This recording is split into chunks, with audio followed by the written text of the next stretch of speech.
play, some story reading is dramatized. Why can't you come? So we just came here. First time I'm exposed to this. So I'm really happy to see. I have, though I'm in Bombay for the last 40 years, I have not seen such a show in Bombay as far as a story. There are something in India is known as Katha Katha. Great stories are narrated. Great this thing. Actually, though they are published works, there are Marathi writers who have written stories. But when they come on the stage, the same story they tell, it is fantastic. It's so dramatic and all that. People buy tickets and go and just listen to their stories. That is there. The Katha Katha is there. I know. Vedre, my guru, used to tell stories fantastically. Master Venkatesh Iyengar is one of great Kannada writer. He is a dramatist also. His stories were narrated by Vedre. And even the great writer used to come and listen to his stories told by Vedre. Maybe Shakuntalas, for example. There is one great story in Kannada. It is about Gautami Ashap or something like that. Gautami. Oh, not dramatic, he used to tell. And even the author would wonder how this man is dramatically telling the story. This I know. Katha Katha I know. But reading a story in a dramatized way, narrating at the same time, characters taking part, this I have never seen. So actually I want to take some photographs and I have written 2 books on America when I visited. The third time I visited for the World Conference. But my son said, you have not taken permissions. But though I had brought the camera, I didn't take anyway. If you give me the photographs in my book, I definitely write a chapter about this play and this experience. I have not played this lady much, but I have heard a lot, but I have not read. I would like to, I can follow Hindi, I can Urdu, I can read it. I'll read it. It is a really very great experience, and all the great stories in Indian languages, maybe in Kannada, Marathi, Hindi, and all that, they should be dramatized in schools. Actually, to go to a theatre, to spend so much of it becomes a very big hassle. But if a story is dramatized this way, and it is great educative, and in schools and all that, they can go to the schools and just without any makeup and all that, they can do all such stories. And they can, there are some very great stories which are so dramatic. There are so many times filmed, they are made dramatized. But this experience is something really great, and I would like to appreciate people doing this. There is one thing about the morality and other things, they are all debatable. But one thing I know, in our college there was one chap, he is a UP bhaiya. And he was very, he set up, he was with us. And one fine morning he came and started distributing pedas. He said, क्या हुआ? हमारा औरत को मेरा लड़का हुआ है. अरे तुम गया ही नहीं, कैसा लड़का हुआ? ना होता है ऐसा. That I know. That is the only thing I know as far as in Bombay. But it is accepted. But now I am. No, there is a story. चिट्ठी तो आती जाती है. चिट्ठी तो आती जाती है. The letters are coming and going, so that can take place. So no wonder. But one thing is here. If you read any Sanskrit drama, you know how potent letters can be. So here now I had my own doubt about the whole thing. But now I got one clarity here because of that halla the whole people are saying that this is an immortal child. He has gone to military and he has got and all that. And that fellow comes, somebody thinks that he has brought pistol to shoot that fellow. Normally it happens. But he didn't shoot. Actually, on the contrary, he has brought moza and kapra and all that. He accepts the child. He says it is my child and all that. Then the whole moral of the story at the end, he said, "Oh, kya hua? Wo to mera hi khun hai." Yeah, he belongs to me and he shares it. It is like Pandavas having all the brothers and having common something like that. Maybe this thing. So that part is very nicely brought up and all that. So, Thank you. Thank you very much. Thank you for coming. Elsa, you had.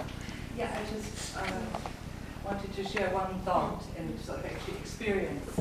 I've listened to and attended theater in languages which I don't understand before, and I was aware that it would be, I would sort of rely on mimic gestures, expressions, but there was something going on here today which was sort of unusual, and this was, actually it was the flow of the language. It's almost the music which totally sort of wrapped me into it, and which actually sometimes, I don't know, it really was like a sort of music. And so I had actually which made it sometimes difficult for me to actually go back to my manuscript with the English translation, because I got so caught up in the sort of flow of the language, and that I sort of didn't even pay attention to what was sort of the content of it, but just sort of the flow of the language. It was almost like a bit like music. Yes. I have to say something here, even though I know that nobody else is going to be interested in this, but there's a Hindi playwright who's about whom I write quite a bit. His name is Mohan Rakesh, and he's one of the foremost modern playwrights in Hindi. And he wrote a great deal about theatre. And one of the things that he constantly wrote about was how there's something about theatre that should have to do only with the phonic experience of language. You know, that there has to be something about sound that is the primary thing for him in theatre. And you know, he said only then will theatre survive if theatre recognizes that, because if it concentrates on the visual, it will always lose to film. You know, what is particular to theatre is the word and the sound of the word. So when you just said that, I had to. I also really like the two narrators, because two very actually who projected quite sort of different in terms of their voices and also sort of their personalities, and I thought this was really great. I really like that a lot.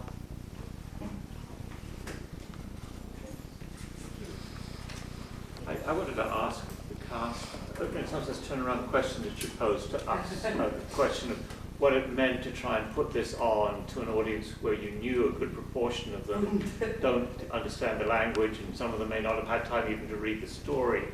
And so you must put a lot of thought into whether and how to address that. I mean, a couple of things occurred to me, one of which is whether you thought about the question that you posed at the beginning as to whether one should intervene in certain kinds of ways that are not faithful to the text itself. And then the other thing which I was thinking about, or which struck me as I was listening to this, was there were certainly moments where the narrators seemed to be departing from the text itself right at the beginning, when Divya and Richard were talking to one another, and also the voice off stage that comes at the very, very beginning. And I'd love to know what that was about, first of all, as an ignoramus here, but also, again, like you to talk through, in some sense, how you saw this challenge of trying to present this work in this rather unusual way, which I really appreciate.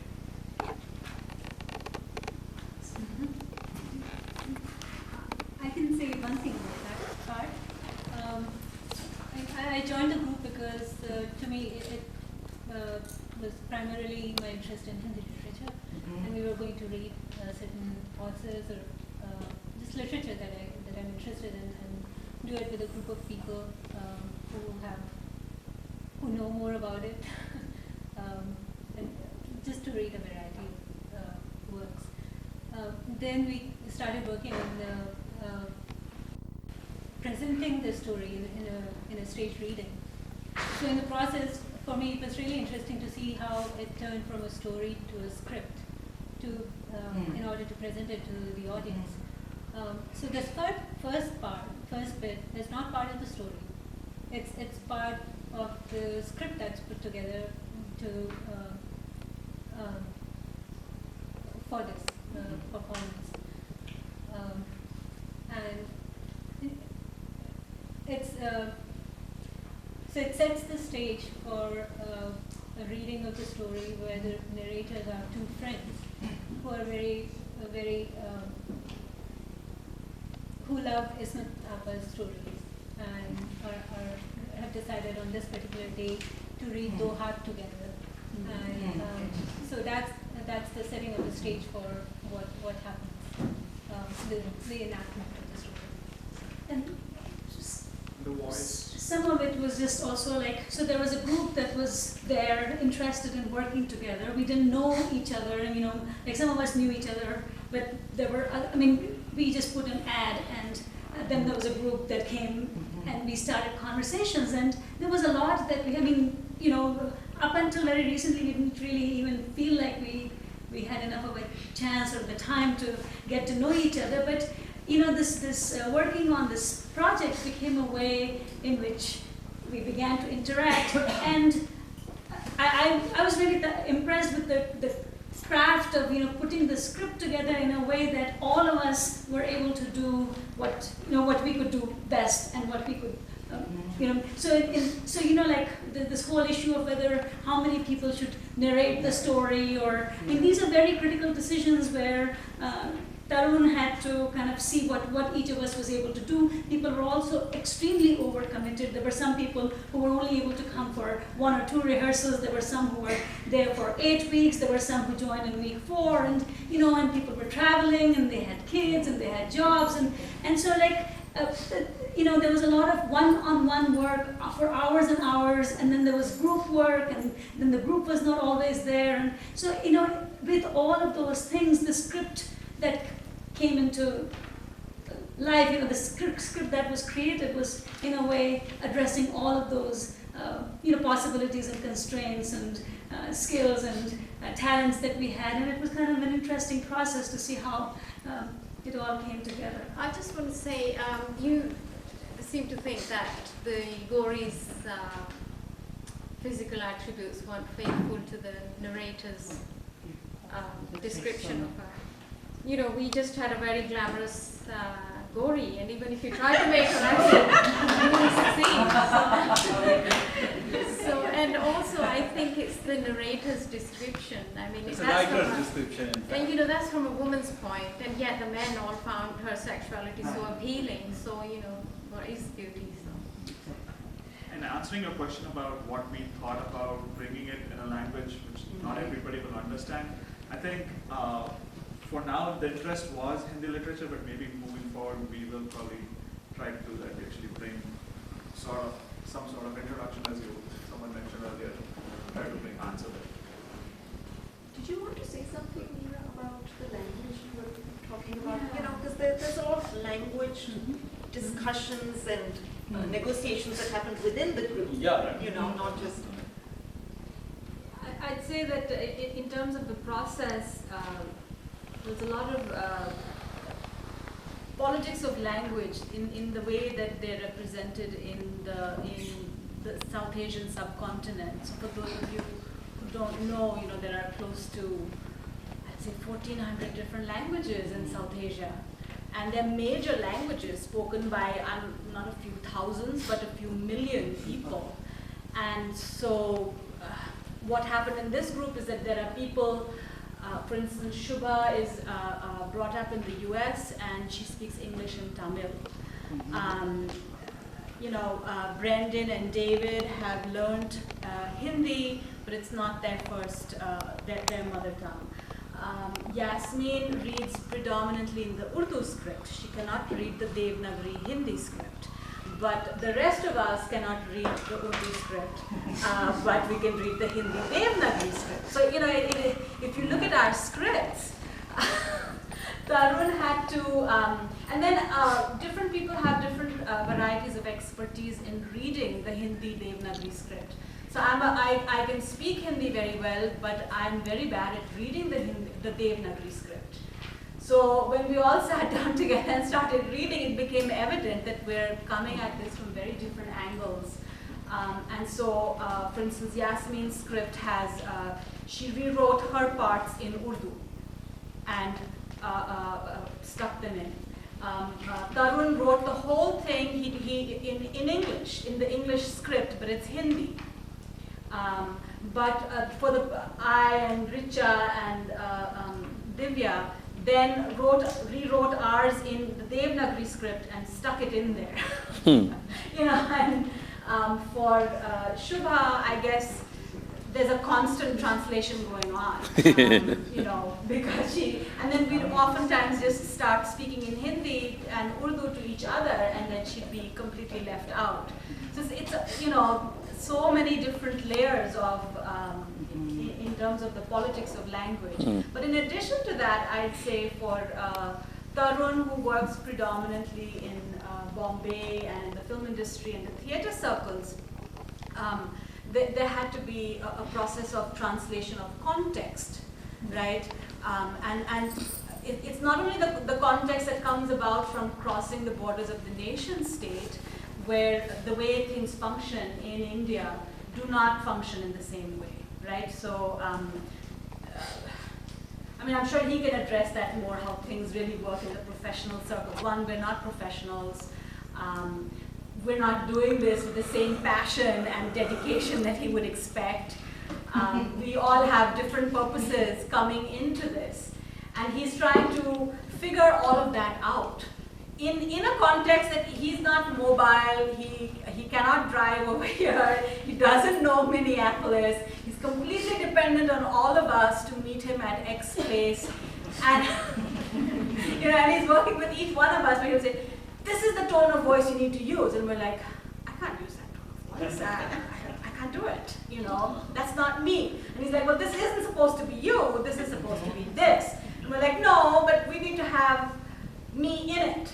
So, there's so many negotiations that had to go on. And so he'd work with each one of us individually, and then he'd bring it together as a group, and then try to do that. So that it's what was written, how he interpreted it, and how we interpreted it, and then how it all came together was very, very intense, and I'd say a difficult thing for him and maybe for us too.